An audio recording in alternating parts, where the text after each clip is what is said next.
Hi there, I'm Pastor Blaine from Rules Church with the second installment, wrapping up Sunday with another thing. Yesterday in worship, we had a portion of Mark 8 into Mark 9, where we started with Peter confessing Jesus as Messiah and then going on through to the Transfiguration. It was Transfiguration Sunday, where we remember Jesus taking Peter, James, and John up on the mountain, and he is transfigured. His form, his figure is changed. What we understand to be his heavenly form, just absolutely brilliant, and attended by Moses and Elijah. But we didn't focus on the transfiguration as much as maybe folks might think you might. But instead, we talked about Peter, and we looked at Peter and his experiences going from that really high moment of professing Jesus as Lord, as Messiah, all the way through to the Transfiguration.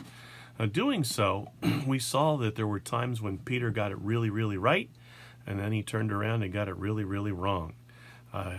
First of all, he began by correctly stating that Jesus was the Messiah, but then he turns around and tries to tell Jesus how it is that Jesus shouldn't follow the Father's path or the Father's plan.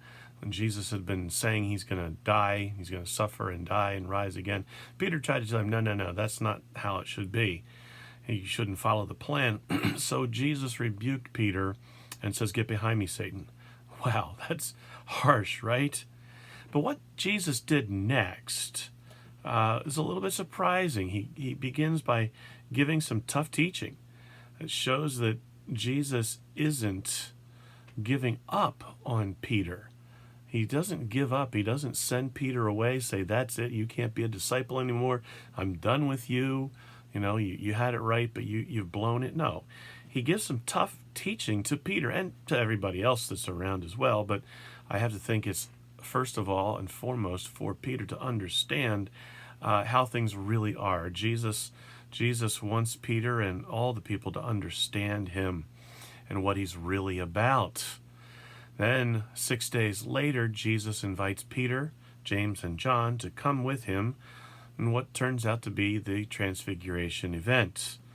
They get to see, no one else, they get to see Jesus like no one else has in this glorious way. And what we concluded as we looked at this whole span of events was that whether we get it right or whether we get it wrong, maybe we should say when we get it right and wrong, Jesus doesn't give up on us. Our negatives don't cancel out the positives. Our failures don't cancel out the successes. Jesus won't give up on us. He keeps trying to teach, and he keeps trying to show who he is and what he is about. If you have ears to hear, he'll teach you. If you have eyes to see, he will show you. If you don't give up, don't give up just because you've messed up. Now, another thing. Jesus on the mountain with Moses and Elijah is very often interpreted as Jesus fulfilling or transcending the law and the prophets, represented by Moses, the lawgiver, and Elijah, considered to be the greatest of prophets. And he said as much in Matthew 5:17, that he came to fulfill the law and the prophets. But here and now, understand that makes sense from another point of view as well. It's not just that we have this picture on the mountain. It's not just that Jesus said it explicitly in Matthew 5:17, but there's another angle from which we can understand it, and it seems to be true. You see, Jesus is the embodiment of love. We often talk about Jesus at Christmas time as the Word made flesh. Well, if he is the Word made flesh, then God's love takes on flesh. And love, we learn in Matthew 22 regarding love of God and love of neighbor. Matthew 22:40 says, "All the law and prophets hang on these two commandments. If we love the Lord our God with all our heart, our soul, our mind, and love the neighbor as yourself, all the law and all the prophets hang on these two commandments."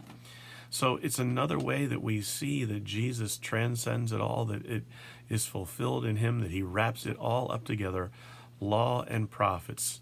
We see it from the picture on the mountain.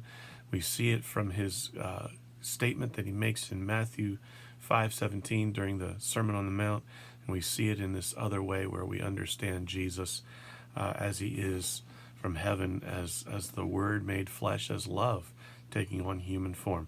So nothing really new maybe, but seeing connections, I hope, might deepen our appreciation of what we see in Jesus revealed in all of his heavenly glory.